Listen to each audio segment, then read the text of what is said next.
Hey, look at that. Still got it. Still remembered after a month what to do, what buttons to press. Hello, well done, Doc. Well done. Yeah, I know. Yeah. Evening. Good evening. Good evening. How are you, Louise? A moment there. I'm good. I'm okay. Getting there. Oh, it's lovely to have you on here. Yeah, it's lovely to be here actually. We've got people jumping in and saying hello. We've got our Jezza here. We've got Jeremy the Ape. Hi, Jezza. Hello, fellow apes, he says. We've got Suzanne. Hello, fellow animals. And Deb. Hi, everyone. Hey, Deb. Nice to see you, everyone. Say hello if you're here in the chat. Right, so we've got a couple of very special guests. The first one being specialer than the next. Yeah.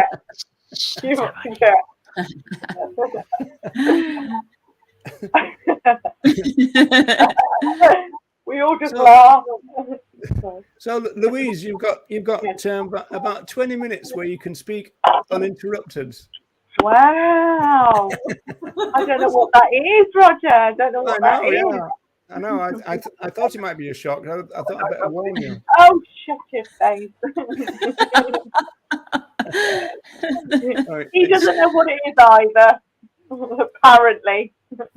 It started already. Started. Right. So we're going to talk to you about a couple of things, Louise. That you've done a bit of DA recently, and you've got yourself into the. Did you make the papers, or was it just social media? The kind of local paper I did, and I would have been on the Animal Rebellion site.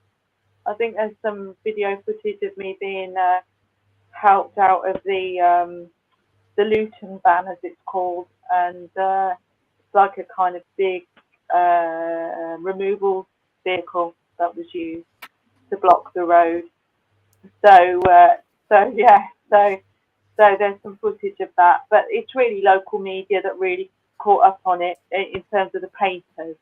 Our local paper, they did a half spread on it, on the action, and on me being in a wheelchair and as a disabled person, because it's a kind of a twist, really. It's kind of a new thing to have that, because you don't get very many disabled people involved in that kind of action.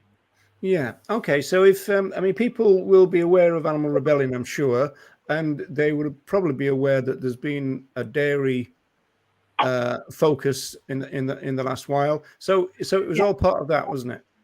Yes, it was. It was a national campaign. And so, what did you do to yourself? So sorry. Say that again. Yeah, go ahead, Nella. Sorry. No, I wanted to ask, how was the experience, and it was well, I mean, I'm not kind of adverse to activism, as some of you know from in the past, and doing kind of run-ons at Crufts from years back, the Big 43 campaign and the Animal Liberation Investigation Unit, some of their stuff as well. So it's not something that is of old. So I was quite kind of seasoned when I got there. They were like, "Oh, it's brilliant because you're older and you've been around a lot more, and so you kind of you're kind of not really as nervous, because there's lots of people that I'd met for the first time, and that was their first action, because a lot of them were in their 20s and in their 30s, just in their early 30s, which is young when you're in your 50s or 50. So I could come from a different vantage point, which I think they valued an awful lot as well. So that was kind of new for me, because as I said, like, for me, being in the house, I was probably one of the oldest. There was another older woman, and she was a GP, and she was in Animal Rebellion and just off oil. So it's a proper mixed bag. The reason why I got involved was there was something on Facebook, and this is where social media really does play its part.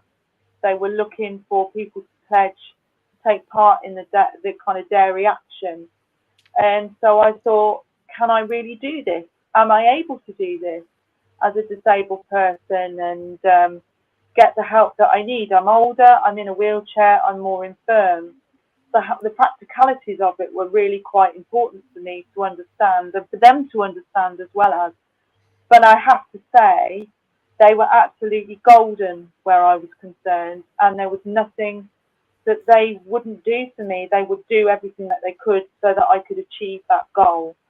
And they did not allow disability to even stand in its way. It's just kind of, if you want to be with us, you be with us, and we will give you everything and anything you need for you to be able to take part, which is what they did. And I take my hat off to them. They were protective, they were loving, and they were really supportive, and I was able to achieve that goal with them. What was Louise, it like? Can I just ask you a question? Did you go? Yeah. Sorry, Louise, I just wanted to ask you. Did you go to that event with the intention of doing what you did, or did you? Yeah, totally. Spontaneous. You planned. Yeah, it was planned. Yeah, I mean, it was nerve-wracking because we got to a house, and there was a lot of people there I'd never even met before, didn't know, and I thought, whoa, this is like something else. I knew it was serious, and I knew what they were asking was serious. And when you pledge, they've got arrestables and unarrestables, and you go into two camps basically: those that are arrestable and those that are not. And then you're given training as to what role you will play.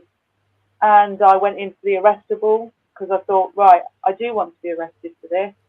I've seen stuff on media, as we all have, about the dairy industry and the cows and the calves. But they were talking from the farmers as well, and our reluctance to move away from the dairy industry as far as the environment was concerned.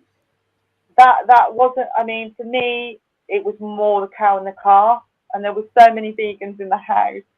There were animal rights, and they were saying, well, we're there for the environment, but if we can get back at kind of the farmers doing this and try and educate the public to kind of use plant-based milk, then we will. So that was very much the point for me. That was my passion, was to just try and stop it for a few hours, just to cost that company some millions of pounds, whilst I was laying across the seat with a lock around my neck. What was lovely was they knew I was in a wheelchair, so it didn't go quite to plan. So I was originally going to get out of the Luton van. This was the idea. So we all split off into pods in the house, and we all spoke about what we were going to do, which we did, how they were going to play the role with me, what I was going to do. And then they brought in the equipment. Is just incredible. The equipment for those actions are incredible. It's like a military operation. It is beyond what you can imagine. I was on the landing and I just thought, Jesus, this is incredible. There is so much stuff here. And, and it was like, right, can we sort this out? Can we sort that out? The glue, the incontinence pads, the Imodium, the this, the that, the other, the ladders, the locks, the other locks, unpack them all, get them all sorted. Activists were coming up and down the stairs. There was buoyancy, there was intrepidation, there was nerve, there was a bit of wind. People were like, oh, excuse me, because, we were all quite nervous, because then we had a meeting that was about 11:30 at night, and someone came in that was quite high up in Animal Rebellion, and they said, you're going out tomorrow morning. And we were like, oh my God, okay, this is actually happening then. And yep, it is happening. And this is what we need you to do, okay?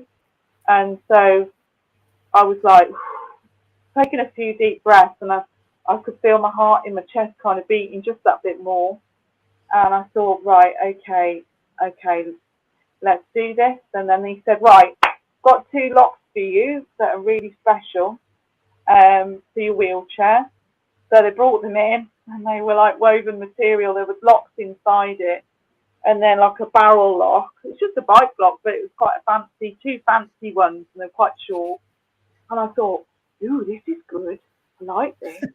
And so I was you were fiddling locked around. in a chair, which was locked as well. Is that right? It wasn't locked yet. So the idea was, the plan was that one of my activist friends was to take the wheelchair out of the van and then run along down to where the lorries were, and then I was to get out, get into the wheelchair, or she ran along. They were going to drive really, really fast, like belting down the road to where the Muller entrance was, and I was to get out and then chain myself round my neck to the Muller lorry that would have been behind me, which is the grill. So I would have done that, chained myself, brought it back round on itself and slammed it shut.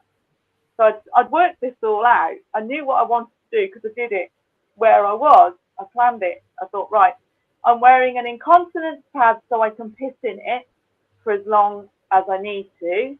That I'd already tried out in the garden with my wheelchair before I left. I thought, how do these work? So I put an incontinence pad on and thought, right, I'm going to have to piss.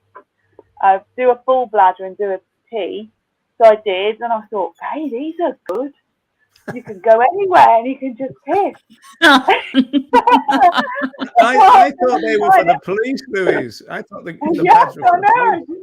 Well, sometimes, apparently, there are some actions where they've had them and the women have taken them off in the cells and the police have refused to handle them. They're like, oh, God, what is that? But actually, yeah. So I've taken an Imodium about 2:30 in the morning. So it worked through my system to stop me going for a shit. And so everybody was on those just to stop, because we didn't know. It's all in the details, isn't it, Louise? It's all in the details, really. It is. You can't have no, fancy nails. Louise tells it as it is, doesn't she? She does. Yeah, I love her. Sorry, guys. And I'm sorry for anybody listening, but it's great. I love it. And then I didn't get a lot of sleep that night, and I just slept with all my clothes on and continence pad on, Imodium, and then the door went tap, tap, tap, tap, and it was like, come on, up you get. And like we just all kind of sat and we were like, oh, okay. And out we went out into the cold night, and very early hours, and we just sat and we were like, there was 3 of us in the front, nobody was in the back, and the idea was to get up onto the roof of the Luton van and cut the road off. But as we drove in, this kind of riot van was there already, and the coppers were kind of milling about, and we kept our heads down, kind of like that, and we kept looking, and I went, shit, oh, bollocks. And we all looked at one another, and I thought, can we do this? I don't know. Shit. And they were like milling about, and they looked across at us, and we just kind of went, we've got to make a story up. We've just got to make a story that we're removing stuff, at 3:30 in the morning. But this is not going to With incontinence pads on. And the thing is, the more you piss, the more you look like Rod Stewart from the back, Great big arms, and you kind of it's just a fashion no-no on every level. And I was thinking, oh no, I'm going to look even worse than I already do. I mean, that's your priority, isn't it? Most women are just go, what am I doing? But I'm like, I hope I don't piss into this incontinence pad. I'll look even worse. But no, so we just sat there and we just thought, right, we've got to do it. We've got no choice. And out one of the activists got, she took my wheelchair, we closed the doors, and you could see the copper kind of going, hang on a minute. So I said, we've got to put your foot down, just put your foot down and go. And anyway, so literally he drove out, and we bed like you would not believe, like we're doing a bank job, you know, like it was a bank robbery, and I was in the front holding on, and put your foot down, and he put his foot down, bless him, and he was just fucking gone, like, whoo. And the cops were like, no, you fucking don't, no, you don't, no, you don't, no, you don't. And he swung the van at an angle which cut the road off. And there was a milk tankard. And one of my friends got up onto the top of the milk tanker and glued himself to the top of it and held on. And they were like, oh, no. Oh, shit, we've got here too. The police were actually saying, we've got here too late. They're already kind of here. But then we knew that people were cutting across the grass.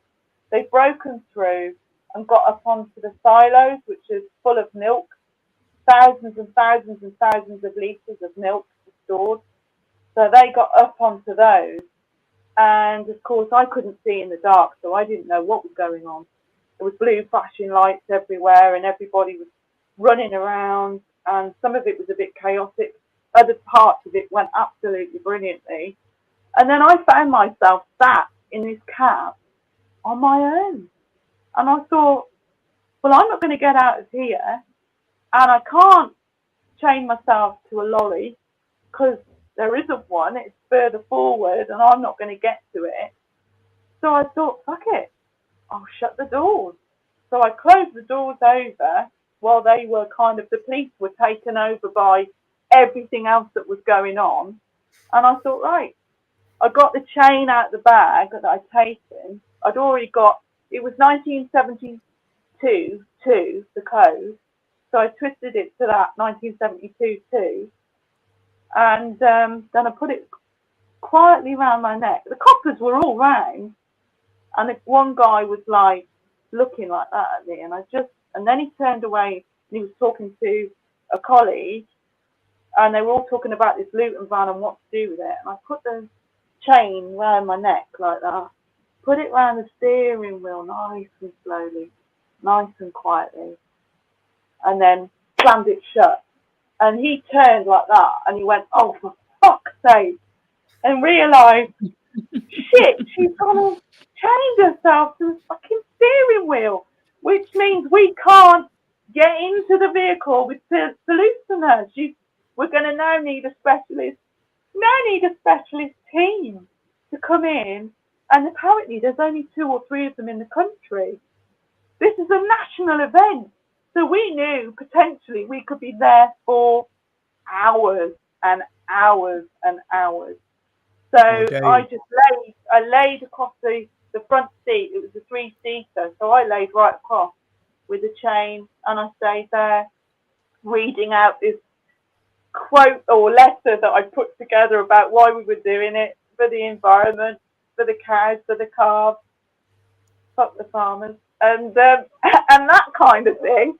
And it couldn't have gone. For me, it couldn't have gone better because I actually didn't have to leave the vehicle, and I knew that. But that is from years of doing activism anyway. You kind of get that head on you as to how you get what you need from that particular action. That for me, I know I'm not going to get out of that vehicle. My most important thing is to be arrestable. And that's what I pledged to do, and I was sticking to that pledge. No matter what happened, I thought, right, that is what I'm here for. That is what I'm to do. And I was extremely loyal to Animal Rebellion at that point, because that's what they asked me to do, and that was my job. So that's the reason it went as well as it did for me. I'm not saying it did for everybody else, but for me it did. And I didn't actually get arrested. That was the irony of it. I'd actually done the action and fucked it up, you know. And there were people saying, "Fucking hell, Louise, that's brilliant. You actually stayed within the vehicle. You made that your own weapon of choice. You made it work for you."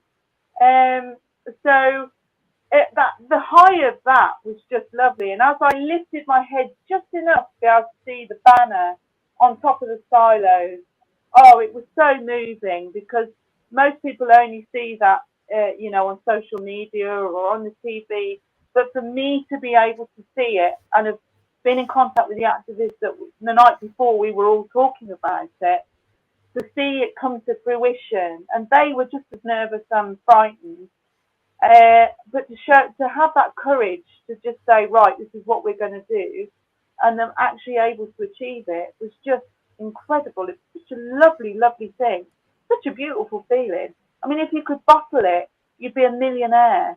It was wonderful, you know, and I was woo, woo, woo, woo, woo, like that, and the police all kind of around the van, you know, and it's like, they've done it, they've only gone and fucking done it. That's absolutely brilliant. And I was laying there, don't you think that is amazing? And he was like, no, not really. Louise, why do you think you didn't get? Why didn't you get arrested? Do you think what stopped you getting arrested? How come? I think it's because there's a few things. I think, and one of those is they don't want to touch me because I'm in a wheelchair. They're very funny about it. It's a really strange thing because other people were getting arrested for far less. In fact, I know that because some of the activists couldn't achieve what they set out to do, and because they were hanging around the site, they got nicked, and I didn't. And they wanted me off the site. They made no bones about that. But they just said, "We'll have you off the site as soon as you're able to be freed." And then they got 2 coppers to come in, and they had bolt croppers, and you know, the one copper turned my face away, and he was very kind, actually. He was very, very sweet. He didn't want anything to happen.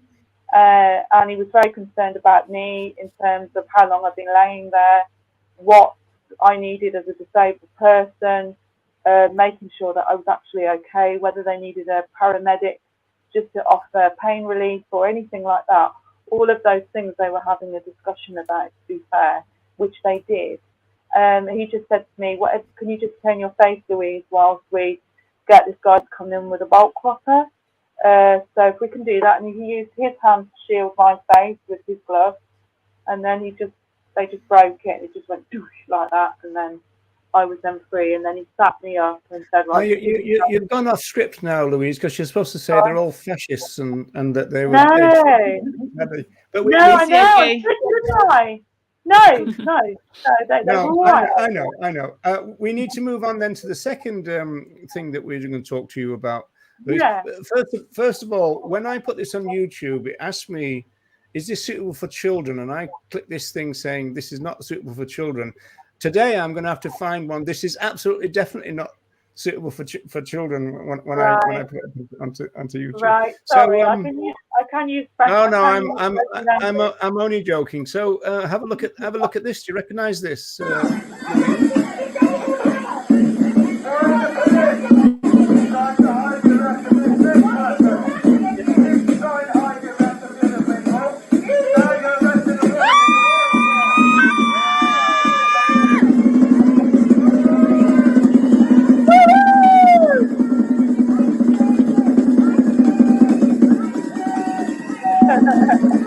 You didn't want to get in the car, I noticed.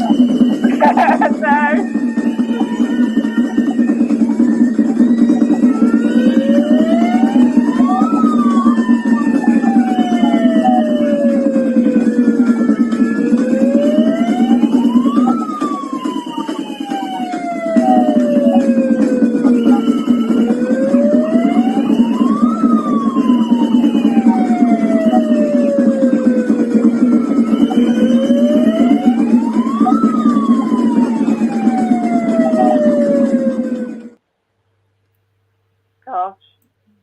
So, do you want to tell the audience what that was? That was a protest. It was a reaction to what's going on at MBR. And this is where there's a bit of a crossover with Animal Rebellion, because the stuff I was shown that works with Animal Rebellion, I looked and thought, I took quite a lot in, even though I was only kind of overnight and into the next day with them. But I looked and I just thought, glue, of course. I'm in a wheelchair, I can glue. That's a no-brainer for me. And so I thought, right, last Saturday, I thought I'm going to get some glue, and I went to Ronnie went to B&Q. I didn't tell him what for. I said, just go and get me some glue, and he was like, okay. And I didn't really say. I just thought, okay, what am I going to do? Well, I thought, right, I am actually going to. Thought he was in for a fun Saturday night, didn't he, Louise? Yeah. Just like, oh, this sounds fun. With a chain across his arm.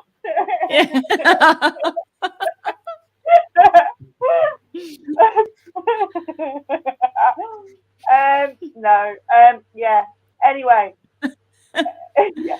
I think the thing is, I just thought to myself, right, it's a simple thing for me to do.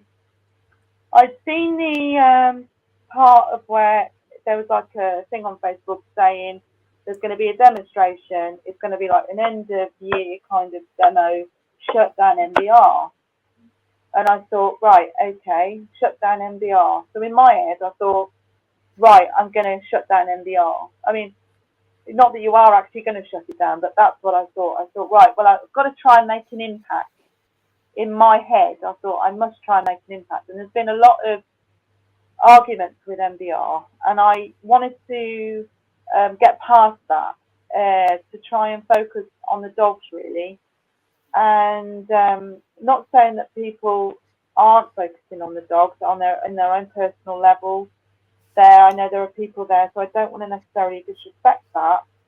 But for me personally, I've seen a lot of stuff where I thought, oh gosh, we've really lost where we're going with this in terms of focusing on the dog. So I just thought, right, that's what I'm going to do. So that's what I did. And I went there. I went up to John Curtin, and I said, what's the situation with the gate and the what do they call it? The injunction. And he said, look, you're not on the injunction. And I said, I'm going to glue myself, and can I have a board and can I have a megaphone? So he said, okay, all right. And so he just gave me the board, gave me the megaphone, and I held the placard in my teeth and had the megaphone on my lap. I'd undone the glue and put it in my dress pocket, and I was like wheeling myself up the road because nobody knew what I was going to do. So I thought, right, I'll wheel and keep this placard, keep the megaphone, keep the glue from spilling out in my pocket. I thought, I really haven't thought this one through. And I thought, please don't spill in my pocket because I love this dress. That's what I was thinking. I know it's nuts, but I was thinking that. And I thought, please don't. And I was wheeling like that. Anyway, so I turned myself. And well, a couple of minutes earlier, I put my fingers through and thought, ooh, those work. That works. Because it's only a tiny little gap in the metal. And I thought, look at that. That's nice. Nice and cozy. So anyway, so I thought, right, I'll get the glue out of my pocket and go like that. And it's dripping out. And I thought, lovely. And then I just put my fingers through the gap, closed them down, held it there. And then it was like rock solid. And then I said on the megaphone, which is what you can see there, I basically said, I'm here because I totally disagree with what's going on. This is a protest against MBR acres and the abuse and torture of innocent dogs, innocent animals everywhere across the UK and worldwide inside laboratories. So basically, I went on from that and talked about speciesism and, animal liberation and all of that. And in fact, a lot of people said about the speech that I did on the megaphone that they thought that was really good. And it's hard when you're in that situation because you can't hear yourself.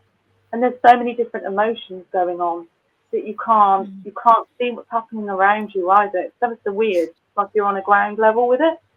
And then I said to people, if you're not injuncted, come across the road. Come across, why are you standing there? Come over. And so 26 people came over with their boards. And then 3 other young activists said, I'd like to take part in what you're doing. I said, great, lovely.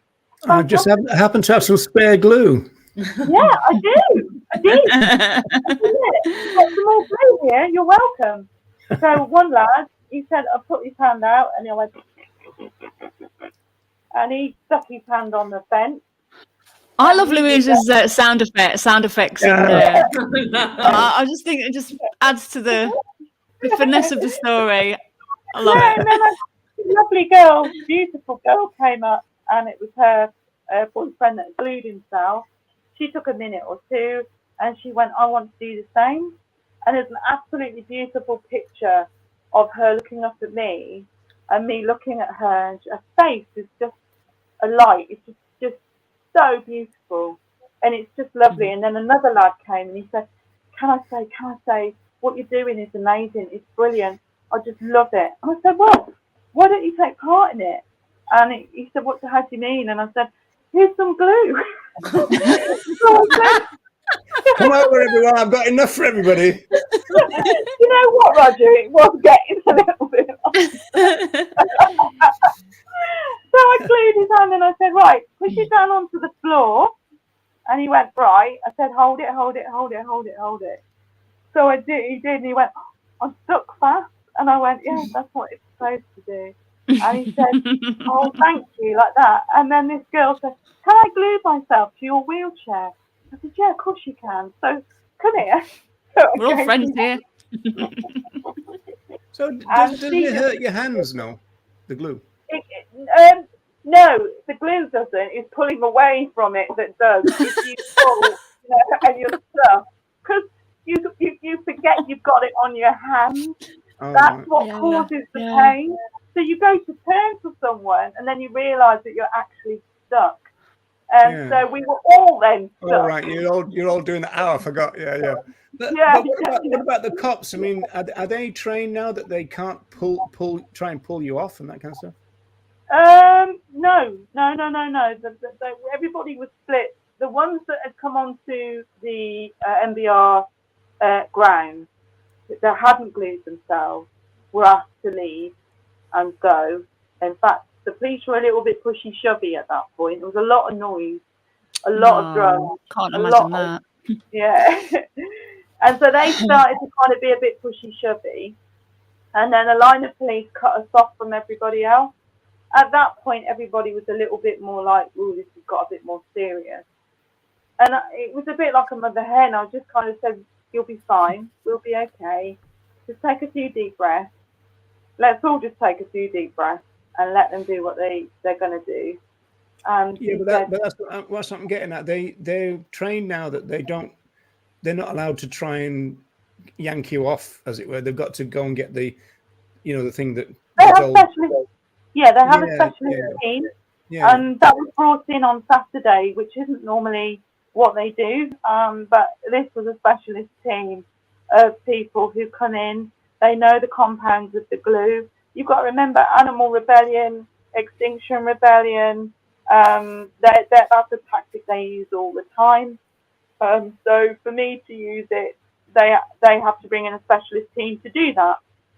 And they know the compounds of the glue. Hence why he asked me, what type of glue is it you've used, Louise? And I said, it's Loctite. And he said, right, okay. And then he went and he shook a couple of bottles. He worked it all out, put it into a syringe, and then started to kind of water our fingers and manipulate our fingers. And he said, I don't want to hurt you, okay? Is that a slow process then? Yeah, it is. It is a slow process, yeah. So that took a lot. That took probably, to kind of release the all, probably about 50 minutes altogether. But, What, for everybody or just for you? For everybody, not just for me. So, but it's remarkable what they can do. I mean, you think they're just going to kind of leave you there and get some nail varnish remover or something like that will help resolve it, but no. They've already got that sorted and they know how to use it and they know exactly what they're doing, and so they they got us off there pretty quickly. Once it started to work, I mean, I couldn't actually believe how quickly it dissolved. However much I wanted to stay on glued, and I said, I don't agree with you on gluing me, because this is part of a process. You know, it was working as I was speaking those words. I could feel my fingers loosening. And the other activists that glued on with me, they said the same thing, it's beginning to work. Yeah. And so that was, you know, kind of a bit of a shame, because you lost that kind of connection all of a sudden with the gate, and you kind of know that it's over. So you try very hard to kind of literally stick with it, you know, no pun intended. I just wonder what everyone's views are on this, because this is quite a big strategy now for Animal Rebellion, isn't it? It's being being arrestable, Louise. Yeah. So you said, you're either arrestable or non-arrestable, and I just wonder what everyone's views are on that in terms of sort of the well-being of activists and the sustainability of the movement generally. What's everyone's views on this strategy if it becomes like a bigger strategy to be arrestable at different actions and events? Because it's quite different, isn't it, to what it used to be?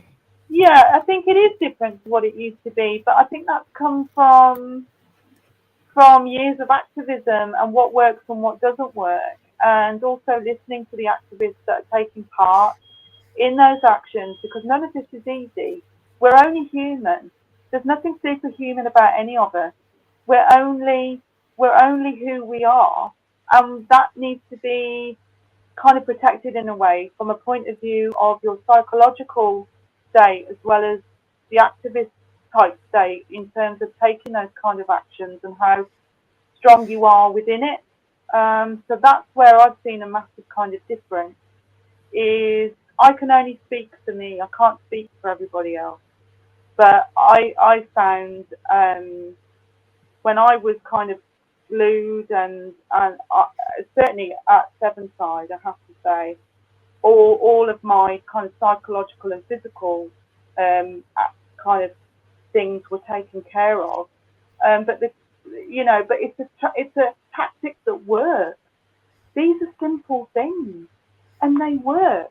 They have a massive impact, and they work. It's not like they don't. And when it's implemented properly, oh my God, it has the power to do things that even that gluing on Saturday, the atmosphere completely changed. I know I'm going off piece here, but a little bit with the kind of questions you kind of asked, but it's just it's crucial, and I would encourage that. I would encourage that more. If you're on an action or you're doing something, I would say to anybody, get yourself a little stash of glue. You know, go and get yourself a chain. Be that one person. Why not? Also, the fact that people are trained, you have this training, and more or less they know what the charges are going to be. Yeah, they do. I mean, and what they should do, what they should say. All this helps a lot, I think. I think it does, and I think it takes it up onto a more grown-up element, a fashion where you can kind of go, I don't have to listen to this. I can do this. I can achieve it. I can be that activist that I want to be. And simple actions such as that, I would say to anybody, you feel like going out and chaining yourself. There's not really any criminal damage in it. It's just more inconvenient for them and inconvenient for you as far as sitting in a police station. But when you see that the police and the courts are in free fall, you know, what would you call it? Free fall. They're in chaos. Then you say to yourself, well, you know, there is actual scope here, you know, because are they really going to arrest me? And now I've actually found that even on Saturday, they didn't want to. They were even arresting the activists and saying to me, look, you're in a wheelchair. Do we really want to arrest you? You don't want to be arrested. I tell you what, your friends can be arrested, but you don't have everybody. You're our secret weapon, Louise. You literally are. You just get a load of wheelchairs. Yeah, seriously. Honest to God, it's remarkable. And I was thinking to myself, I've actually committed a criminal offence here, and they're actually saying I can go and have a cup of tea, be de-glued, and go and join the process. And he said, look, and he just went like that. He went, you are going to be arrested, aren't you? And I went, well, yes, because I'm not leaving those activists alone. I'm not leaving them. They glued themselves to me. I asked them to come over. What do you want me to do?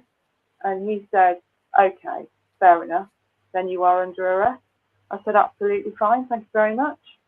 What were you charged with, Louise? It's aggravated trespass. Oh, okay. Which is nothing, you know. It wasn't criminal damage, anything like that? No, because this is the thing with gluing. It doesn't do any criminal damage. It just sticks your fingers to the metal. It can't do anything other than that. But what it does do, what it does create is media interest. Now, I know there's a shelf life to this. You know, I do know. Well, this is the issue that Joanna has brought up. So I think this is our next topic that we want to move on. I think it might be time to bring Ronnie in, you think? Let me ask the last question before we do that. Over the years, you've done all kinds of activism. Does this recent choice of actions means that you think that direct action and pressure campaigns are the most effective kind of activism one can do? Yeah, I mean, I think all types of activism are brilliant. I don't have a real preference. I just go on what my heart and emotion tells me to do, and that's why I love direct action. I'll always be at home with direct action, and I'll always love the people that do direct action, whether that's peaceful or whether it isn't. That's where my heart is. That's where my spirit lays. But I'm for all action. Whatever you can do, doesn't matter what it is. Don't say it's useless. All activism is good activism as far as I'm concerned. So I'm not going to stand here and go, because some people can't do what I've yet done. Their circumstances don't allow that. They've got jobs and everything else. So I understand that. It's not me to judge others. I just say whatever activism you want to do and you can do it. For me, it was that. For others, it's something different. You're very inspiring, Louise, and a lot of people are saying that in the comments as well, how you're a great storyteller and you're really inspiring, and I'm sure everyone felt that at the protest as well on Saturday. So I've heard that a lot. Yeah, thank you for allowing me to speak and share some of my emotions and what went on, because honestly, I've been truly humbled by so many people have said such beautiful things, and I mean, you're my vegan family. What else am I going to say? You know, I've been showered with such love and support that, you know, I and it's back at you. You know, it's all of us together that makes a difference. So yeah, so thank you very much for allowing me. You get me going. You get me going in a minute. Tissues time. Oh, I know. Thank you. Beautiful lady. Yeah. And you. And what?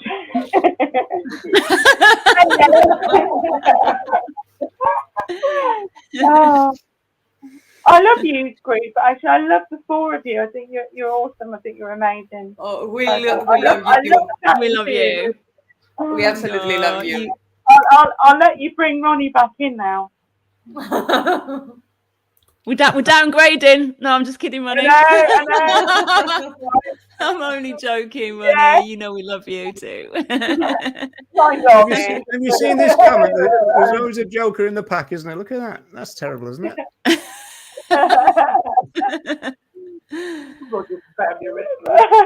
Well, he was in the past. I've never been arrested. You know that, Ronnie. Yeah, no, me. Terrible. So, what we wanted to move on to was the kind of generational differences that might occur to us, in the sense that when we were just off air, we were talking about the fact that the Animal Rebellion dairy thing was suspended for a while because somebody died. Can't think of who it was now, and so it was a kind of respect for public opinion type issue, and then which was the motivation for suspending things, because I suppose everybody was kind of driven to it at the time. Football games and all that was cancelled. So that made me think about the Harrods thing. The one thing that, as far as I could see, that has got negative publicity for Animal Rebellion was the Harrods thing, when they poured milk onto the floor.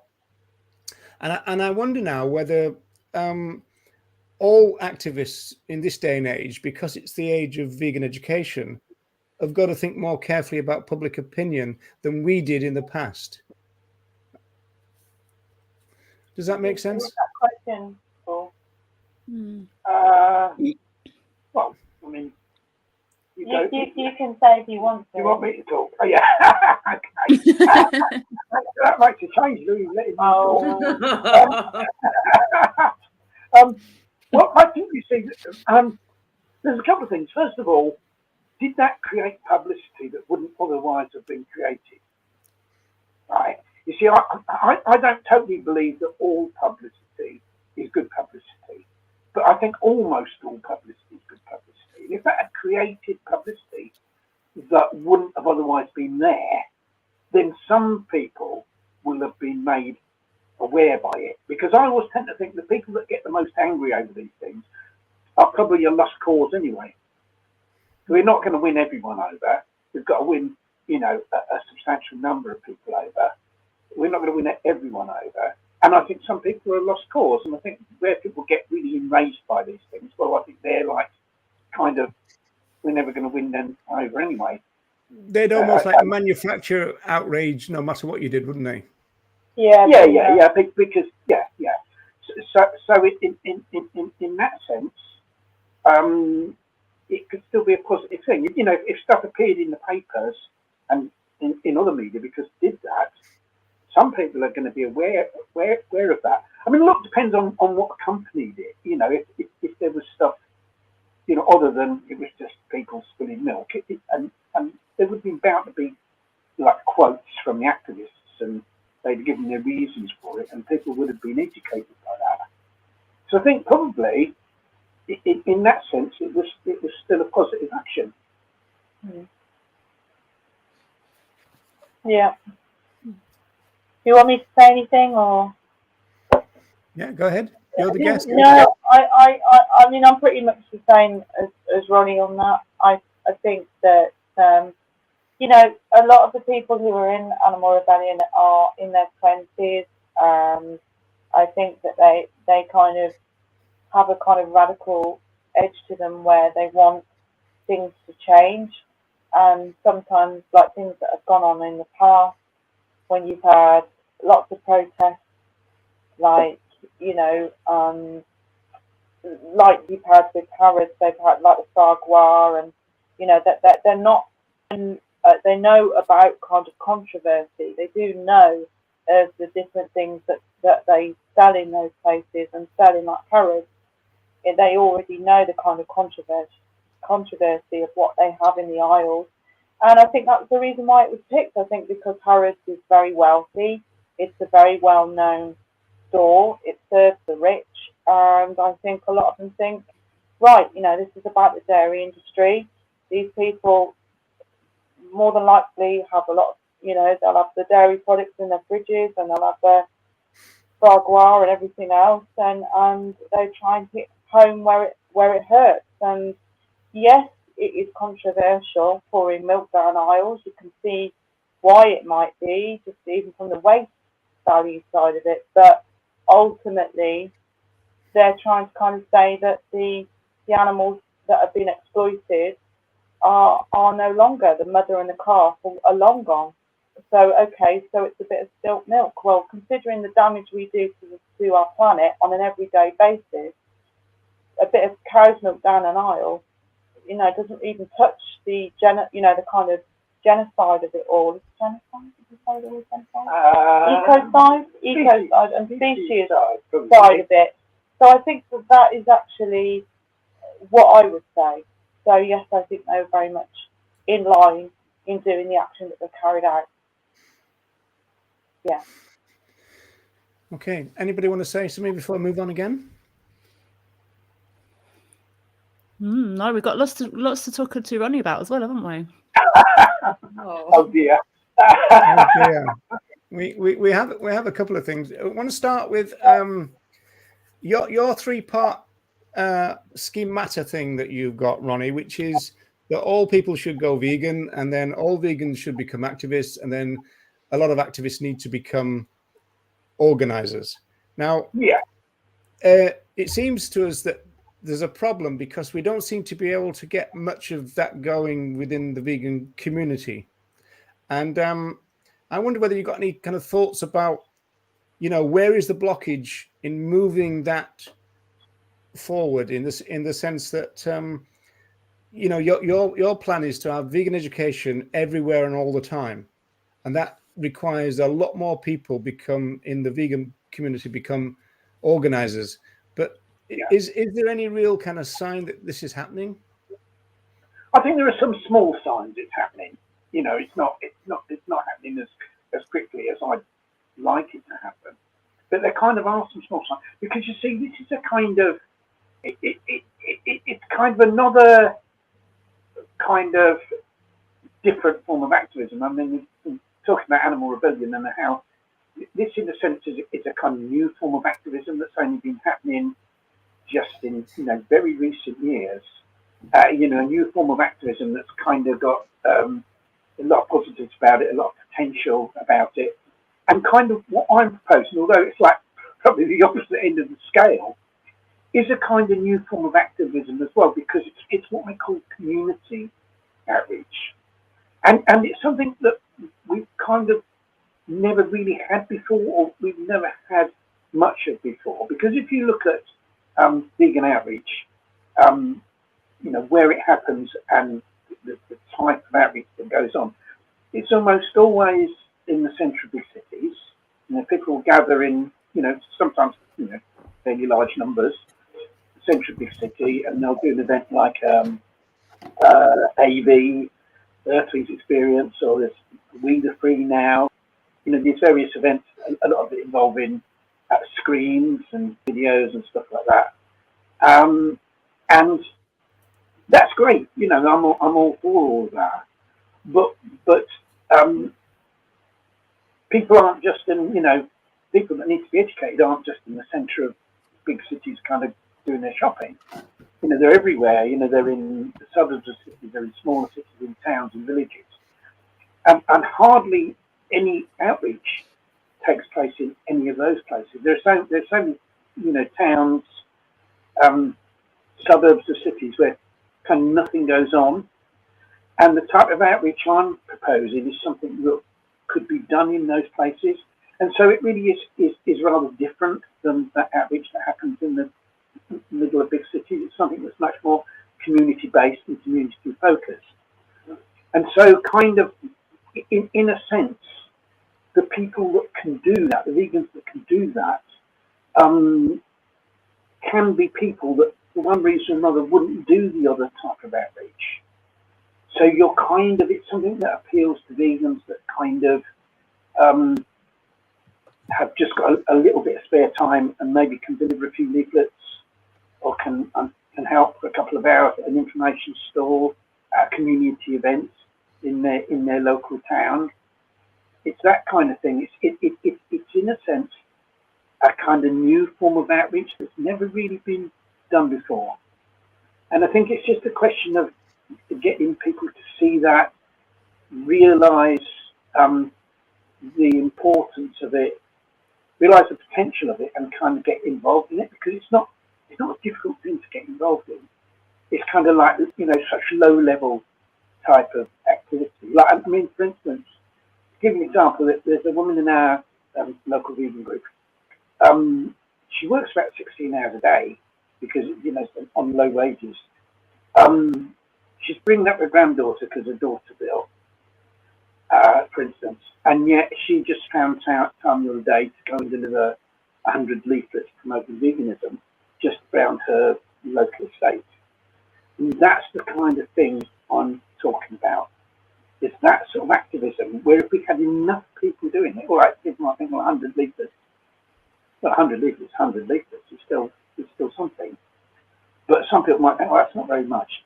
But like, if all vegans were to do that, or if vastly more vegans were to do that, just think of the educational effect of that, and that's the kind of outreach I'm talking about. And it's something that, apart from in our local area, I kind of know hardly anywhere else where that happens.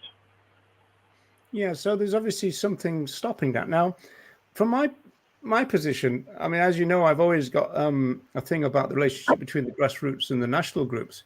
So it seems to me, because we've got this structure in the movement, which is hierarchical, corporatized, that, you know, your support for the likes of Animal Aid and Viva surely goes against what you want, because that's just reinforcing this hierarchical structure rather than saying, you know, this is DIY culture. We can do it ourselves. We don't need the existing structure. In fact, we probably need to bring that down to make what you want happen. Wouldn't you? Don't you think? I think to make what I want happen, it just needs for people in local areas to say, right, you know, I'm going to organise something. I'm going to kind of do something and try and get some other people to do it with me. That's kind of what it needs, and I don't think that's particularly, you know, related to the national groups. I mean, I think there's I think there's a kind of practicality as well about it, in that, you know, national groups will often supply leaflets for nothing. All right, the leaflets are promoting them, and anyone that wants to donate, the national groups will get the donation. I appreciate that, but they'll supply. They'll design leaflets which are often very well designed. They'll do the research that goes into producing those leaflets, and then, you know, they'll get them printed. They'll supply them for nothing. Now, for someone in a local area that just wants to get stuff going, for that person to have to do all that first themselves would be very difficult. And that's not what I'm talking about, though, Ronnie. There's no reason why. I mean, first of all, you know, the answer there was reinforcing this hierarchical structure. Oh, you know, they can do the research, they can produce the good stuff, as though we can't. So it's disempowering, though, isn't it, Ronnie? Well, we could if somebody took it on. You see, what I would love to see is yes, you know, to have some. It would have to be a kind of centralised place to make everything cheaper. To have like somewhere that produced literature for grassroots groups and distributed that to grassroots groups. Free of charge, preferably, and, you know, to have some sort of fundraising process that would enable them to do that. Yes, I could see that would be, and then when the money came back from those leaflets, obviously where people made donations, that would then go back to the grants. Yeah, I can absolutely see the value of that, but the practicality of it is that somebody would need to say, right, I'm going to do this. Right, I'm going to be the person that kind of sets that up. And until that person comes along and does that, it's not going to happen. You see, it's just the practicality of it. Yeah, that would be a preferable system, but kind of we haven't got that. And so what's the next best thing? So it's a question really of laying that out as a requirement, a movement requirement, because people, especially in Britain, they kind of think, well, we'll just distribute the national group stuff. But I don't think they see that actually takes their power away from them if they do that. Well, I think it kind of more, in a sense, it takes kind of funding away, because, you know, any donations given from somebody getting those leaflets would kind of go to the national groups. But if we were, but it all comes down to it's the same problem in a sense as finding people at a local level to be organisers and instigators. It's kind of, I've got this term that I've kind of come up with, which is called golden vegans. You know, people that are golden vegans, and those are the people that are the instigators things, and we need like the golden vegan, or probably more than one, hopefully, if possible, in kind of every locality. We'll say, right, I'm going to get things going here. I'm going to stimulate action here and get other vegans involved, and we're going to do this like community outreach in this area. Those people are vital, I think, to the achievement of animal liberation. But finding those people is difficult. It's difficult to get people to kind of to do that. And by the same token, it's difficult to get somebody to say, right, I'm going to kind of start this, grassroots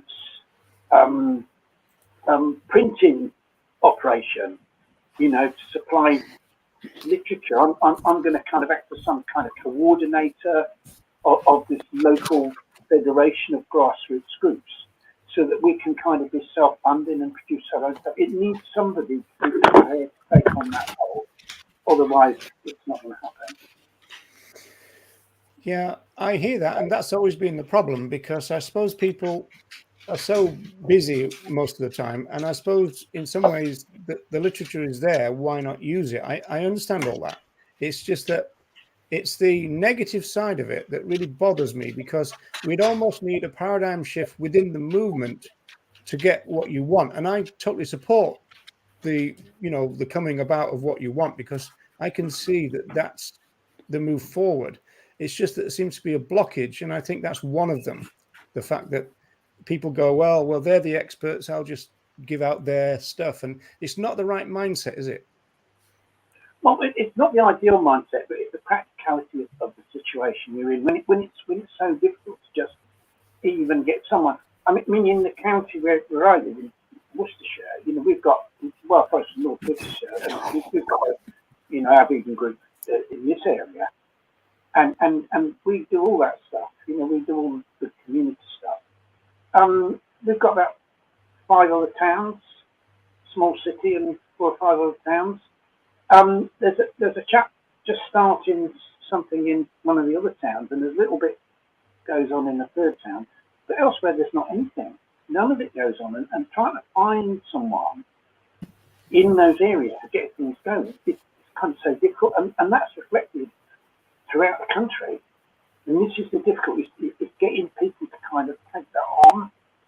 And it would need for someone or a group of people to take on the role of coordinating everything in order for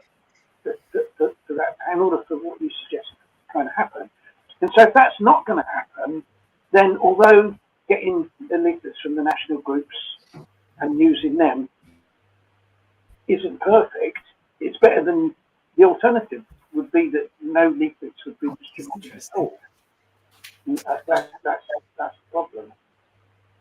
Yeah, well, I understand that, and I think Cliff's point is good here, because when you produce your own stuff, you say exactly what you want to say, and so we know that the language of the national groups are probably going to be a little bit moderate. They're probably going to talk about cruelty.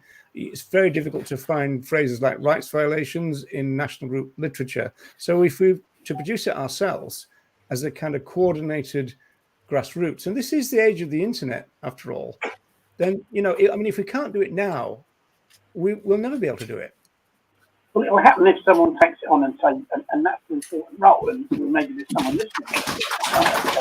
And I'll take on this role of kind of setting something up, producing literature, setting up a kind of hub that will kind of serve the grassroots and do that. That's what we need, someone to kind of come up with that project. I vote for you, Ronnie. Well, you see, the thing is that it's a question with me. It's a question of like, how I see what I do is to do something that acts as an example. If I was to do that and to be doing that properly, it would mean that I couldn't do stuff locally. So then, in our local area, probably little or nothing would happen. And the thing is, how I look at it is to use the local area where I am and what we do as an example of what people can do elsewhere. Because it's all right talking about something in theory, but if you can have an example and say this is what we do locally, and you could do the same thing in your local area. I see that as the way to do it. And it's just the amount of work that would involve, which is why, I'd love to see, someone else can take that on, to be honest, that's got time to do it. We need a well-funded influencer to do it. Well, yes. I mean, I think kind of in the meantime, I think that if we could get the other point about the kind of welfarist aspect of national groups, I think they kind of got. I would say there's welfarist aspects to them.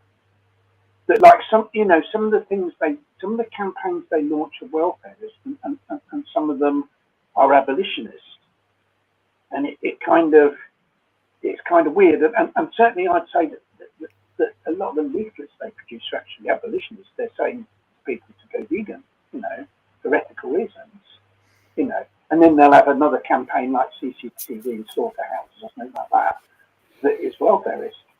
But we're obviously going to be distributing the leaflets that say go vegan and are kind of are abolitionists in their approach. Yeah, well, again, I suppose if we did it all ourselves, everything would be abolitionist. You wouldn't have to any of the other stuff. Yeah, I mean that's the ideal situation. But sometimes if you can't achieve the ideal, you kind of have to go for the next best thing. And it all depends. It all, like everything, it's like what I'm suggesting depends on people taking the initiative. It all depends on people in local areas. And I'd appeal to anyone listening to this, that if you're, first of all, if you're as I say, if you're not vegan, go vegan.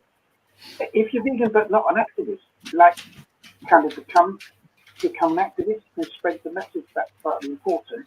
And if you're kind of an activist, if someone that's involved in outreach and goes off to a big city and does one of these events, think about, well, can you become an organizer and an instigator in your local area? Maybe as well as going to the big city occasionally and meeting up with a load of people, can you do something, locally? Maybe just 2 or 3 other vegans to spread the message locally, because that's, if we had enough people doing that, we would be able to do a massive amount of outreach and reach massively more people with the vegan message. And I kind of think that's kind of what all the time you're looking for people to take the initiative.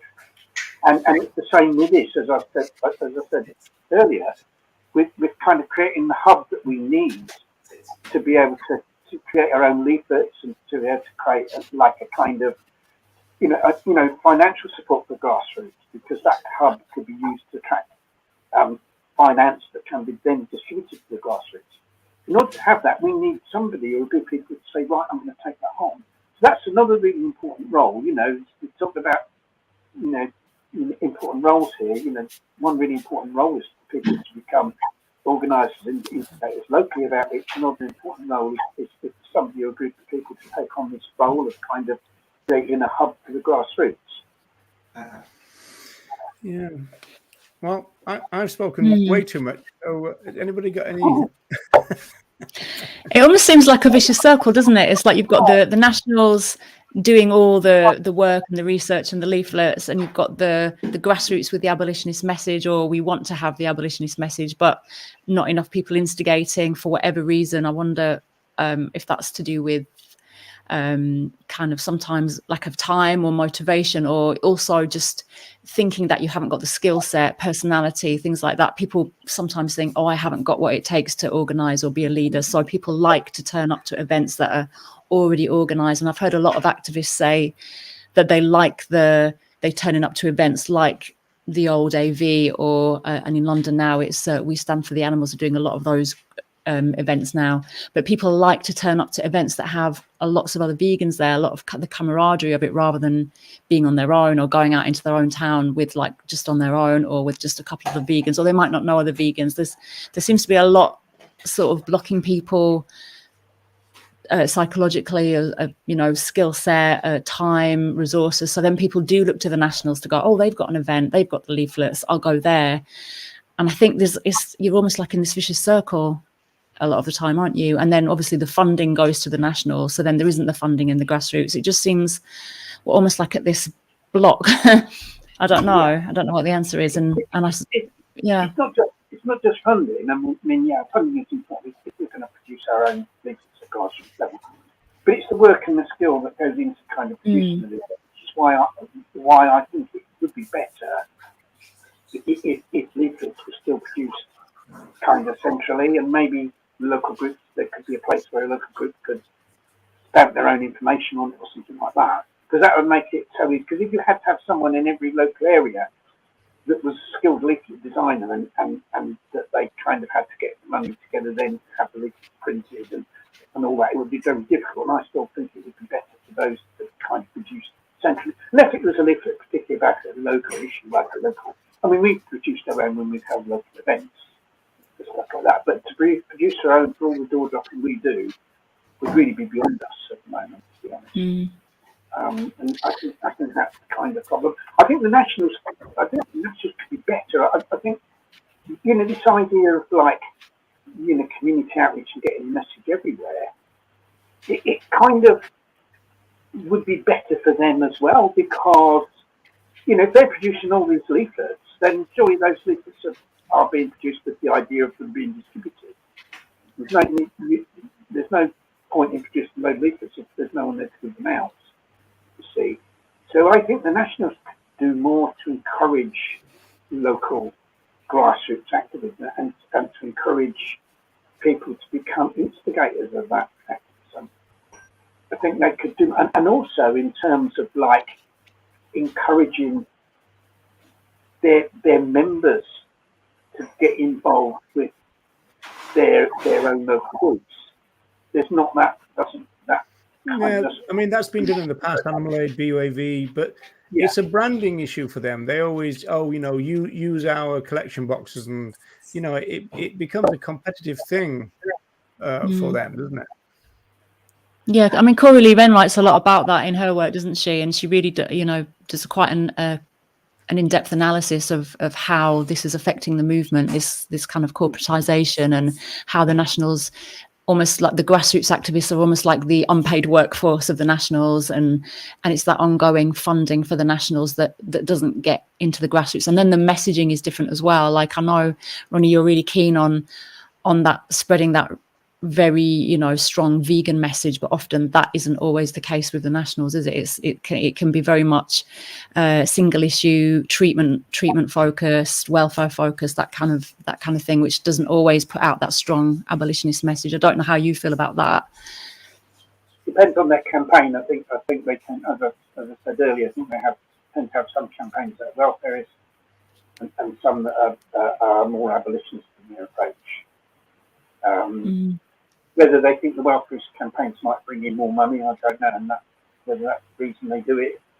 That they're quickly winnable things, that we think, this is a quickly winnable thing. If we can get CCTV installed at houses, for instance, that's a quickly winnable thing, and people can see that, and so we'll get donations because of that. I think the problem is that as soon as you have offices, you have paid staff, then the raising of money kind of becomes much more of a priority, and that can affect the campaigning side, because you're always looking about, can we make money out of this, rather than is this actually the right thing to do in terms of campaigning. Yeah, well, that's exactly what Lee Wrenn talks about, the fact that once social movement organizations so-called professionalized, they tend to moderate at the same time. I mean, this is been the problem for Francione for getting on for decades now. I mean, he first raised it in the middle of the 1990s in Rain Without Thunder, and it's a question of, you've got a lot of competing, basically welfare organizations who, for them, because they've got to, support so many wages, it's about branding. And so I'm not quite sure that they would ever really be that supportive of getting a more kind of autonomous situation where essentially people think for themselves. I don't actually think that they want people to do that. I think they want them to follow suit, really. I think if they thought that, you know, a lot more of their leaflets would be distributed, and then they'd get the funding from people that made donations to their leaflets. I think that would maybe be a strong motivation. But I think the practicality of it is you know, the practicality of it is that we need, if things are ever going to happen, like in terms of us, you know, having a self-funding, you know, grassroots movements that produce their own materials, the practicality of it is that we need people to say, right, we're going to do that. You know, we're going to set up a hub for that, and it's not going to happen until that happens. We talk about it forever, but until, you know, until somebody actually says, "Well, I'm going to do this," then it's never going to happen. Mm. Actually, we and Jeremy, thank you for mentioning that. We actually, Nella and I did put together a leaflet. This was such a long time ago now, and I almost forgot about it. And then Jeremy just mentioned it. We did actually put a leaflet together. I think we sent it to you, Ronnie, actually a while ago, didn't we, for your opinion on it? And we did simplify it a lot after that, because I think it was we were trying to give an animal rights version of a leaflet, because they're all so kind of. Yeah, we made it was like the case for animal rights, wasn't it? We simplified it, but is that the average reading age in this country is just 9 years old.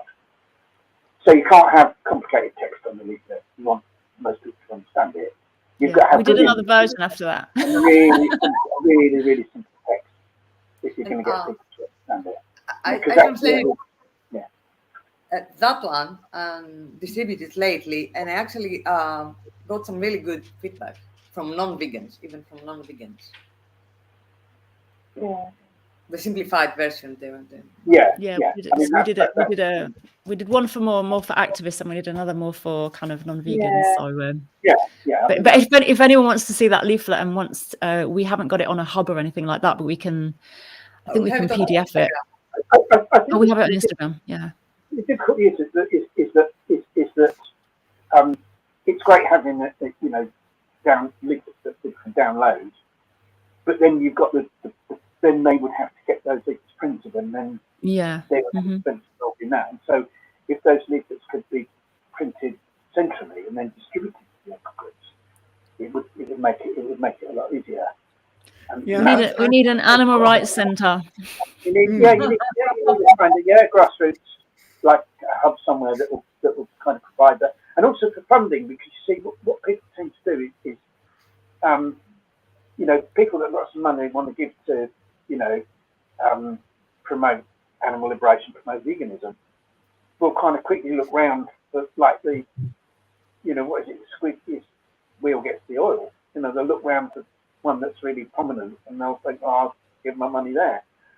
And so that's why, if money's going to go be attracted to grassroots, we need like a prominent kind of central place that could go to, and then be distributed from there, you know, to local groups that need it. You'd also need a system of checks and balances as well, obviously, because this idea has always run into the problem or the argument that, oh, well, a lot of money will get wasted. And I think the ironic thing about that argument is that they don't take into account the amount of money that's wasted already, and mainly through duplication. Because in local groups, duplication is good, because you're just getting small groups of people duplicating, you know, putting together some literature and then giving it out. But the national group duplication is literally a waste, because their leaflets are pretty much the same, and the difference is their logo. And so if you've got 7 or 8 or 9 groups doing that, then that's a complete waste of money, really, for the movement, not necessarily for them as an organization. Yeah. I mean, one thing I'd say that is that leaflets that come at, if you say educate people to go vegan, leaflets that come at it from different angles can be good, because what you're trying to do is like there's a value in repetition, that people don't necessarily go vegan the first time they see something about veganism.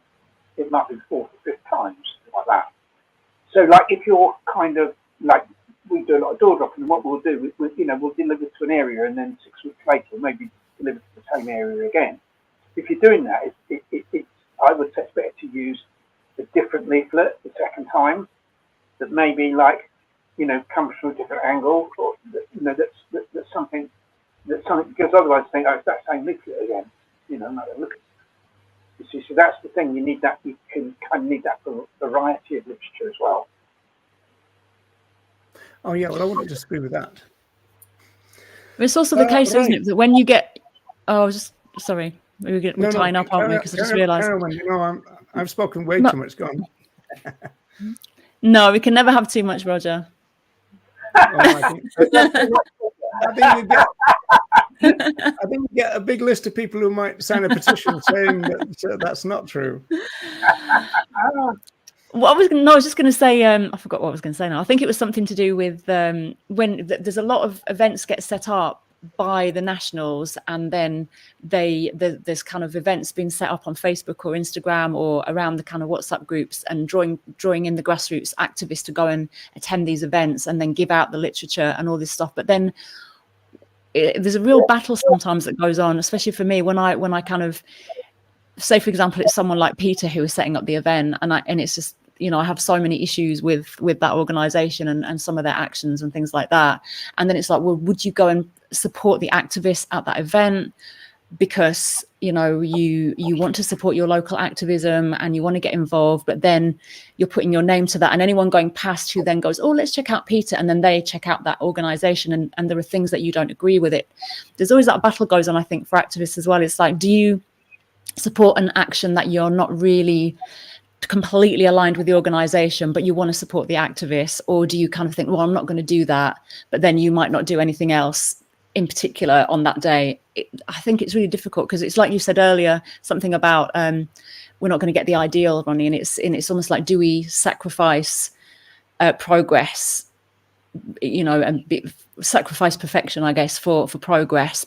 And I think that comes up in a lot of things, like you mentioned petitions, and I know we were going to get onto that. I don't know if we have time now, but I think we've always got that kind of battle going on between really aligning ourselves with what we truly believe and the message we want to give, and the true abolitionist message that we all really do believe in, and yet compromising on these like watered down messages, these kind of maybe single issue, maybe not truly abolitionist, because we're going a little bit into the treatment side of things. And I find it's just boggles my mind so much. And I think a lot of activists probably feel like that, or they end up going to events that they might not truly agree with the fundamental message there, but it's something that's happening, so let's do something rather than nothing.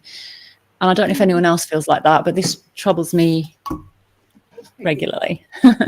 Troubles me too sometimes. I participate in some single issue campaigns when I feel that they're phrased in the correct way, and the life of certain individuals is going to be better because of these campaigns, not the ones that are used as advertisement from the exploitation industry. But I would not participate in an action organized by PETA, for example, because I don't see the point in trying to stop one kind of oppression and support another. And because PETA has been so sexist, I would not participate in their actions. It's not the thing that affects me a great deal, because, in our local area, we have to organise. It's too small for any of these big groups to come into our area and do anything. So everything we do would be, you really these events that Peter and other groups organise would be in big cities, wouldn't they? They're not going to be in kind of more localised areas. But I think it's this idea of kind of still taking part in something, although you feel uneasy about, some of the demands or, some of the statements of the organisation. I think coming back to Animal Rebellion, that kind of applies there as well, because I think that kind of what happened was they kind of wanted a lot more activists to take part in the recent blockades of the dairy industry, and so they kind of put out a message to kind of vegan stroke animal rights movement, get involved with us, get involved in these actions. And so what happened that they recruited a lot of vegan animal rights activists, and a lot of those people don't totally agree with everything they stand for, but they'll say, "But we'll come along because we want to do the action," and kind of all right, we'll kind of sign up because we want to do the action. But they don't, and I think you experienced this, didn't you? Yeah, I did. I mean, I've actually brought that up with a couple of them and said there's some of this, I'm not 100% sure your messaging on the kind of vegan, plant-based. Why are you not using the word vegan? And they feel that it's easier for the public to understand if they use the word plant-based. But of course, if you're coming from an animal liberation point of view, you're not going to use the word plant-based. So I brought this up, and it was a bit kind of touch and go for me as to whether I took part in the action or I didn't. But then I thought, if I don't, then that's one person down, and ultimately I want to push whatever message I can to stop people from hurting animals and get educating on the wider issues of environmental catastrophe that we're facing, all of us together, all of us, everyone on this planet, and the animal kingdom, all of it.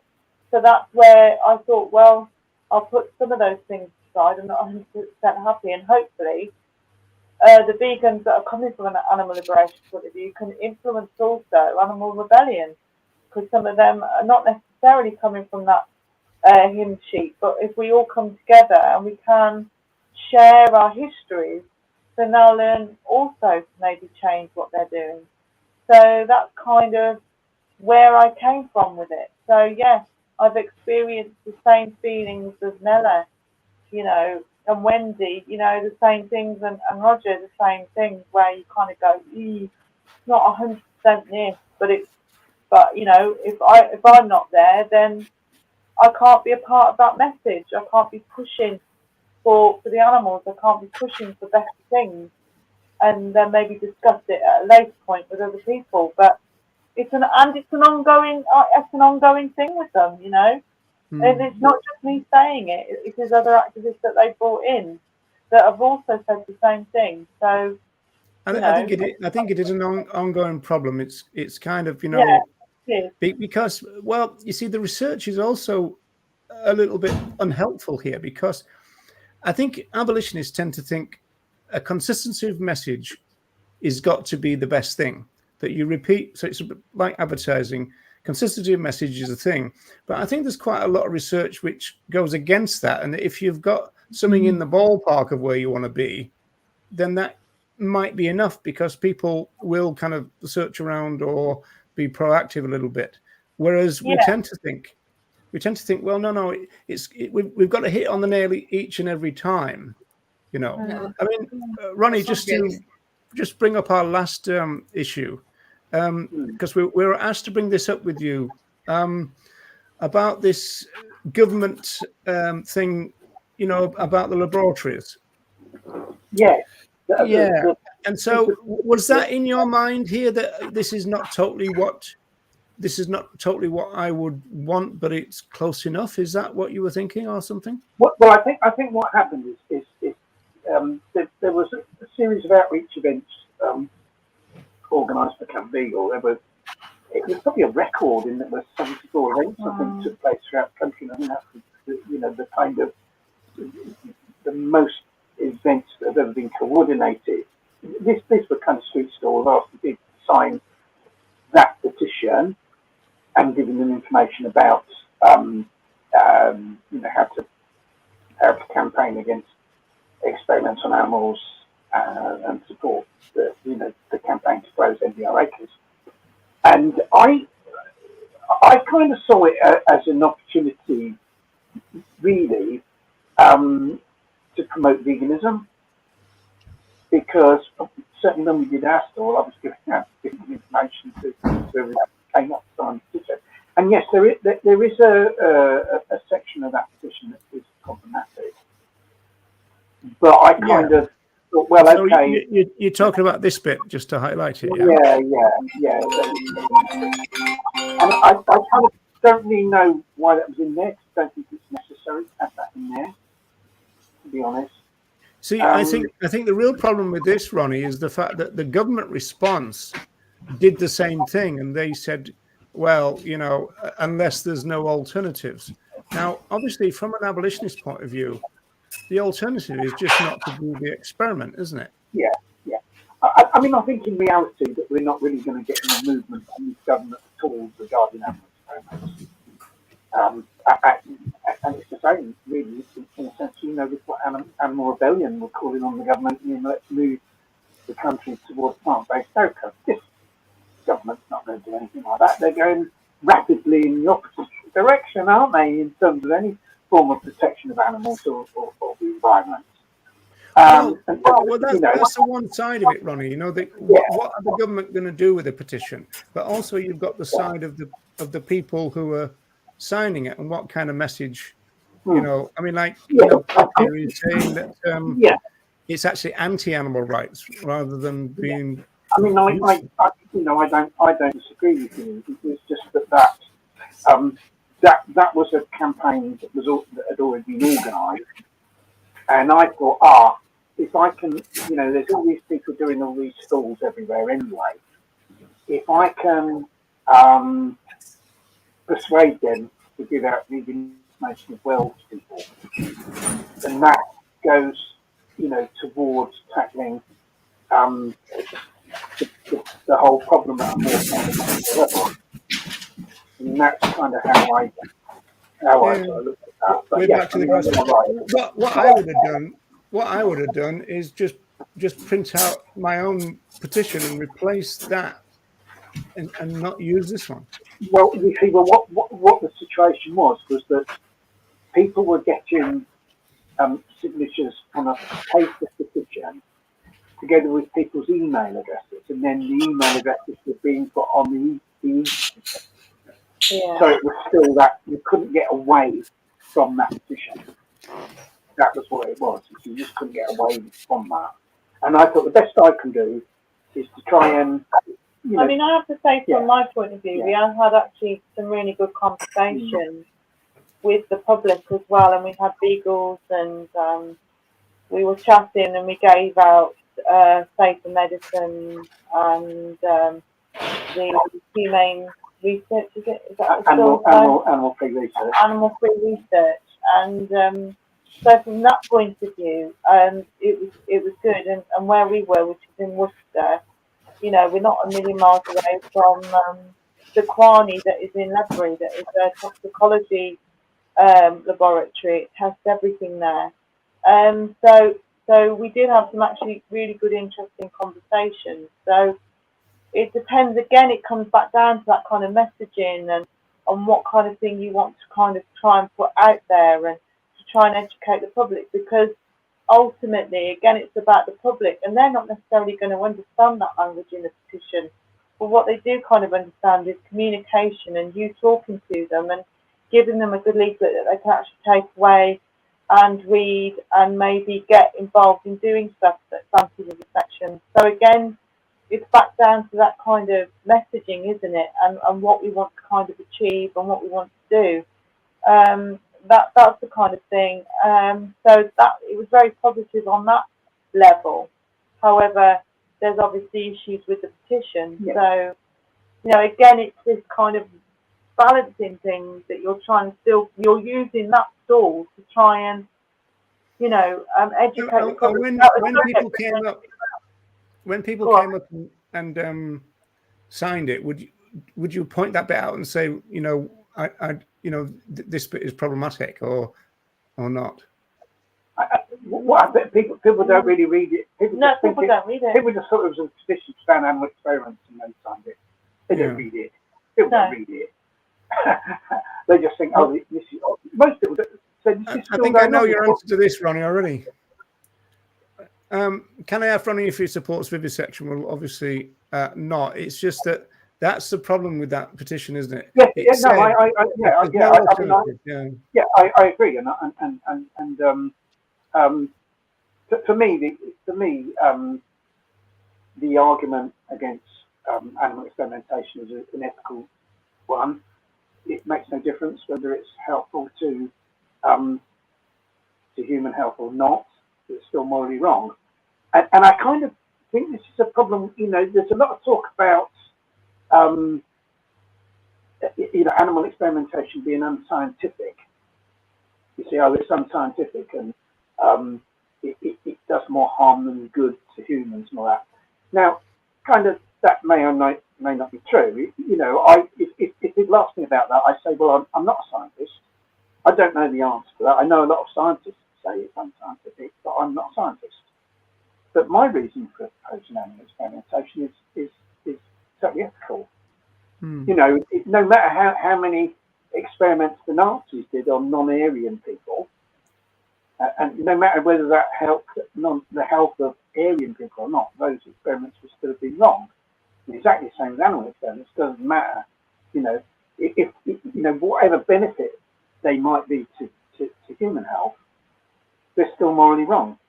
And that's it. And that's my position. And I think sometimes the danger of pushing the scientific argument is there's like a kind of subtext to it that kind of says, yes, but if these experiments did benefit people, they'd be okay. They don't, and so they're wrong. But like by saying that, you're kind of I mean, we're in the Hans Royce area, aren't we? Because I mean, in Hans Royce, I mean, this is why. I mean, way back in the day, at the time of Hans Royce, there was huge kind of fighting, even physical, even within the anti-vivisection movement, because there were some people saying we should only use the scientific argument. We shouldn't use the moral argument. Yeah, well, that was Royce's position, wasn't it? That was Hans Royce's position, but that's really my position is almost the opposite of that. Yeah, well, he said the reason for that, the rationale for that, is because humans are selfish. He said. Right. Well, whether humans are selfish or not, that doesn't make any difference to whether it's morally right or wrong. And I think it's important to. I mean, okay, if you want to mention that, loads of scientists say that animal experimentation does more harm than good, then say that. But that isn't the main argument, and that shouldn't be the main argument. It should be the moral argument. Because you can't lose the moral argument, you see. You get some clever cop come up and say, I'm a scientist, and let me tell you animal experiments are saying blah, blah, blah. And how do you argue with someone like that if you yourself aren't a scientist? But the moral argument is undefeatable, isn't it? It kind of is, or it should be, but unfortunately, Hans is quite right, isn't he? Humans are just fundamentally selfish, and I don't know if you've heard about the what's it called? The modernization, the FDA Modernization Act that's just gone through the Senate in the US. But it's kind of this.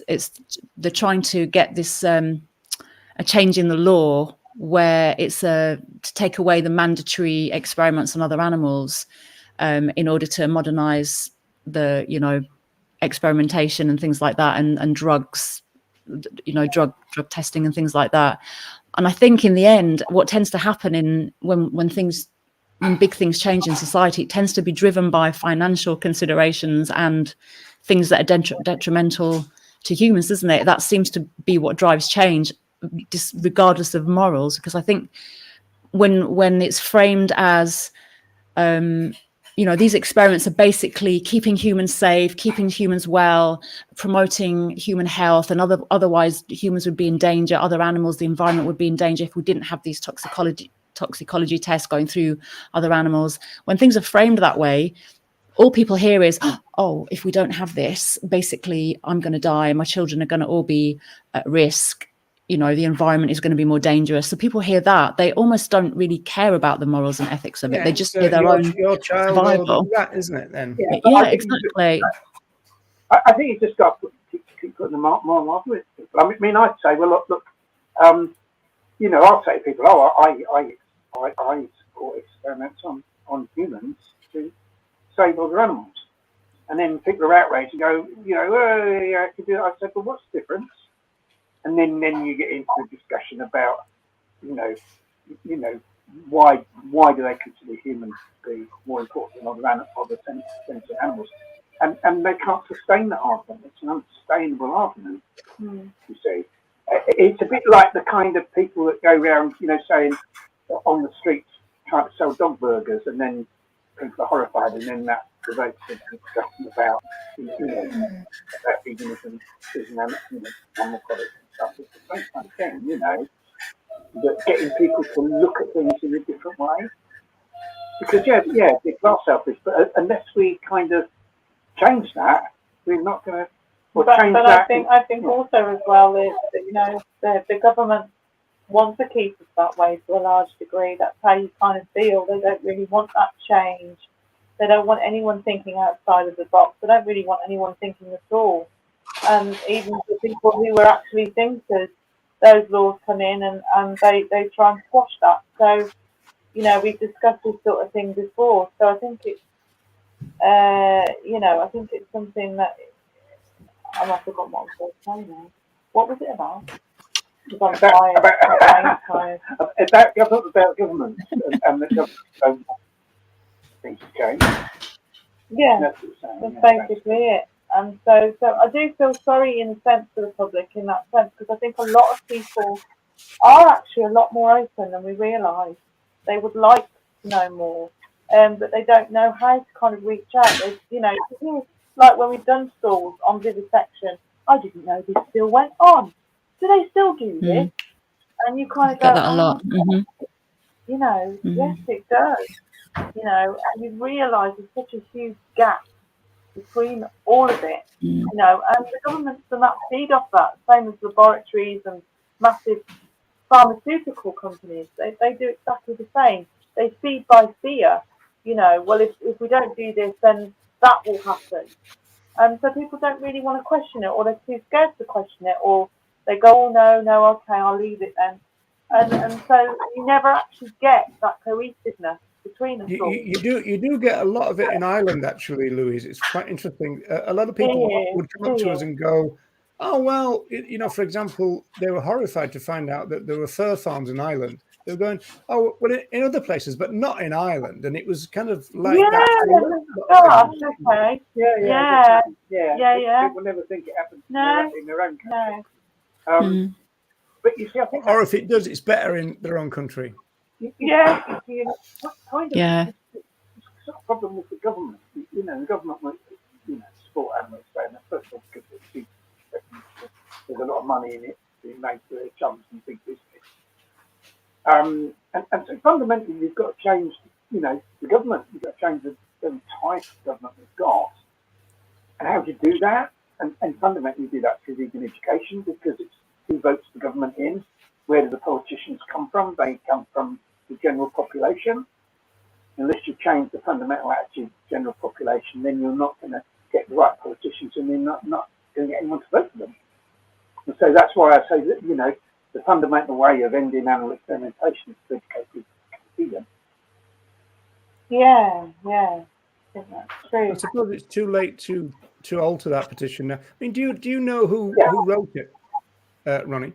No, I'm probably someone. I mean, had I been there at the beginning when they were writing it, I'd said, "Oh, you need to leave this bit out, or you need to change that bit." Obviously, yeah, but it was already a done deal when it was this whole outreach thing was organised, and I thought, well, yeah, that this is what's going ahead. So the best I can do is to try and get those people to, give out vegan information as well, which is what we did, and I'm sure some of the other people doing it with as well.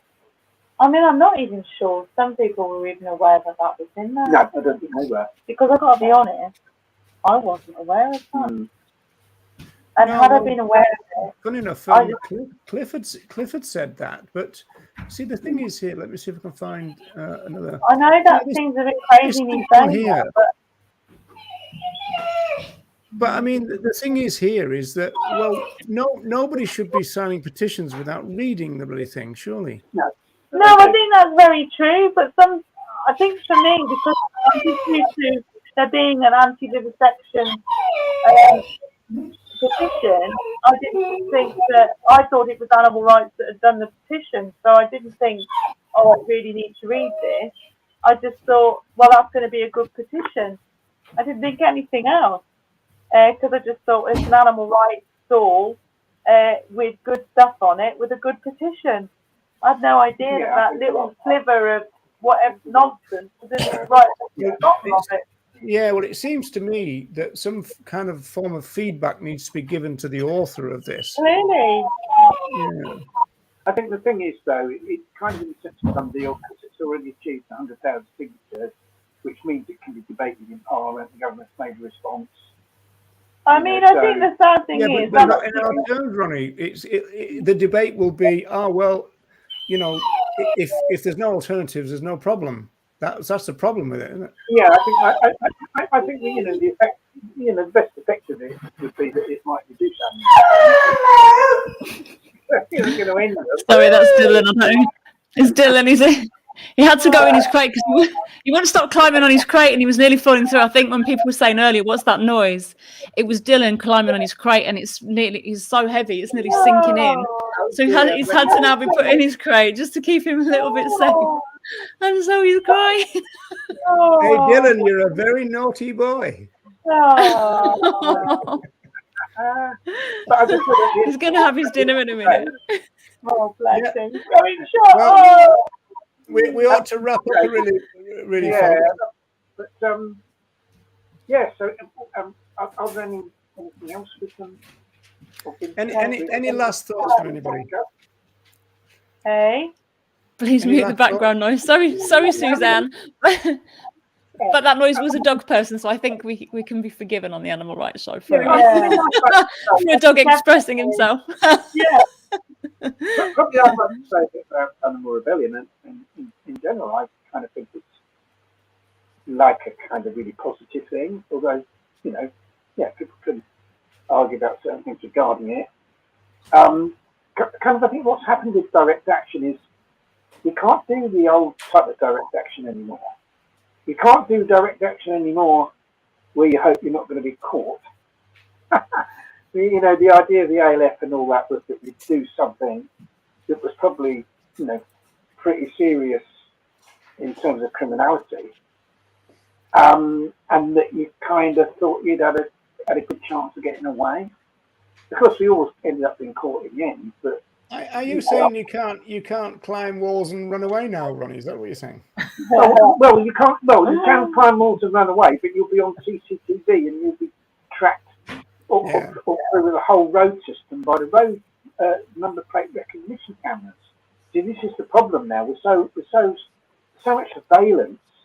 Well, certainly in the UK, I think the UK is the most surveilled state in the world now. Can I just cut in a little bit? If anybody is in the London area for this weekend, not sure whether I can make it or not. I'm just going to wait and see what happens. There's a big calling all vegans to London by Animal Rebellion. I think they're doing leafleting and they're going into places like burger places and things like that, handing out leaflets, possibly gluing and other things, and then going on to Smithfield, I think, and blockading the road. So if you can get down to London and be part of it, and you're in London, please go along, show support, show solidarity, and all the rest of it. So that would be really good as well. So if you can. What you said about the burger places is interesting because, obviously there's a bit of a divide is whether, vegans should support Mac deaths and all this kind of stuff. But in terms of Animal Rebellion, wouldn't it be a good strategy just to actually stand at the door and say to people, order the Mac plant, I think more from kind of leafleting. I think people were actually going to leaflet outside as well as kind of go inside. I guess they could encourage that, but there's going to be animal rights people that wouldn't encourage McDonald's for various different reasons, historically as well as. That's the reason why I wouldn't. It's historical. I just think it's going to be a really fun it's going to be like a carnival atmosphere as well, kind of rejoicing in lots of things, positive actions that happen, certainly with the dairy thing. So I think basically they want families and friends to join. So I think it's going to be really, really good. So if you can get there, yeah, get down to London, folks, and you'll see some vegans leafleting. You'll see some vegans encouraging people to buy the Mac plant, and there'll be other people wanting to smash it up. So it'll be quite interesting. That's it. That's basically it. Yeah.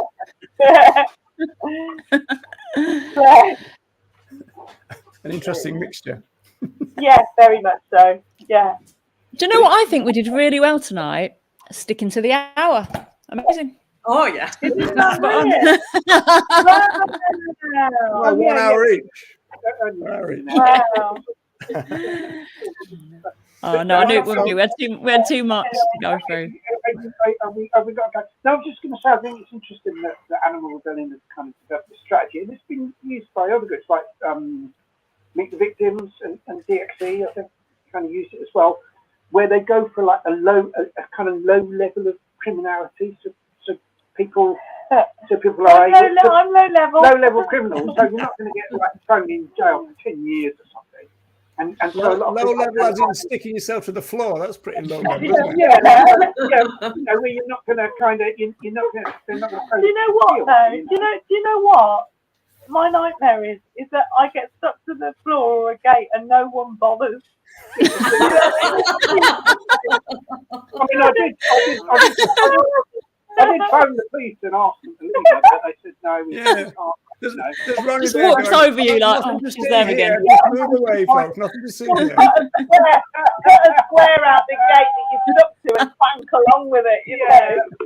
My £5 offer to the police as a bribe wasn't quite sufficient.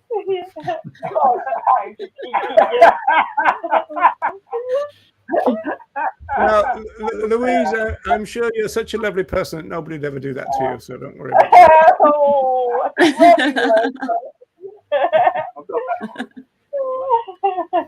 you are. Oh. We've got a low-level criminal, somebody else sticking the throat to the ground. That's what I mean. If people can do these things and not be so bothered about being caught, you see. Well, if you tunnel into a bank, that's low-level criminality, isn't it? If you tunnel into a bank, it's low level until you get caught, and then it becomes high level, doesn't it? In terms of and so it's funny because what they call, tell you a funny story from prison. That like I was in this workshop, and we're all sat around talking about what we're in for, in the prison for. And it came to some bloke. He was like this London gangster, and he said, "Oh, well, what are you in for?" Oh, he was doing about 20 years. He said, "Oh, I went across the pavement." And I said, "Oh, blimey!" I said, "That's a lot for a parking offence." But it's their term for bank robbery. Doing a bank robbery, go across the pavement. Oh my God! Oh, bless you. So there we are. Is that like rhyming slang or something? Yeah, that's what they say. Yeah. But yeah. So everyone listening, get active in spreading the vegan message in your own area, and then we might. And a few of you go across the pavement, and then we can fund the grassroots. Go across the pavement. That's it. People, Yeah. Right, people. I'm going to draw this lovely event to a close. Thank you for everybody who stayed with us. We've had 30 odd likes on YouTube, so thank you very much. Thanks, obviously, Louise and Ronnie. It was brilliant for you to turn up, and thanks so much for your stories. They were really interesting. Oh, that's okay. Yeah, thank you. Thank you. Hey, now don't get soppy on us now. That's not our style at all.